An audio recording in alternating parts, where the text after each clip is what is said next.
Hurricane Ian not only impacted residents of Florida, but also animals. Now over 60 of them are being given a second chance at life after being rescued and flown to Delaware.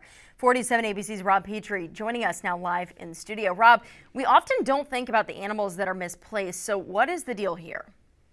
Well, a total of 66 dogs and cats were rescued from shelters across the most battered areas of Florida following the effects of Hurricane Ian, and now those animals are up for adoption.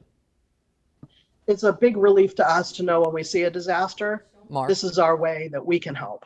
The Brandywine Valley SPCA once again stepping up in a big way, airlifting 66 dogs and cats from Naples, Florida to Delaware, where they will be put up for adoption. The animals were already in shelters in some of the hardest hit areas of the Sunshine State. These are animals that didn't have families before the storm. We're taking them out of the shelters so that the damaged shelters can get some relief.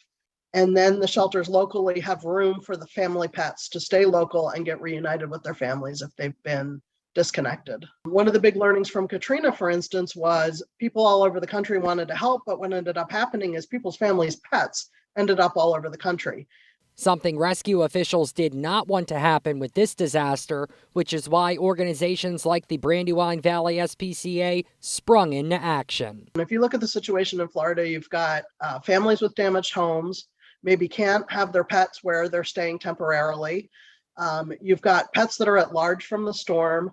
You've also got an environment when people aren't thinking of adopting. They've got critical priorities in their families. While officials are happy to help, the dozens of new animals making their way to Brandywine have their organization at a high level of capacity. 66 is a significant intake for us. We have about 50 animals per day that already come into our shelters.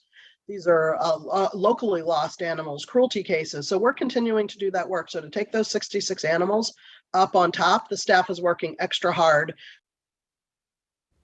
That's right, and that's why officials say it's so important that as many animals as possible find good homes. Nearly all of the dogs and cats that were relocated from Florida are already up for adoption. Reporting live in studio, I'm Rob Petrie, 47 ABC WMDT. Jordan?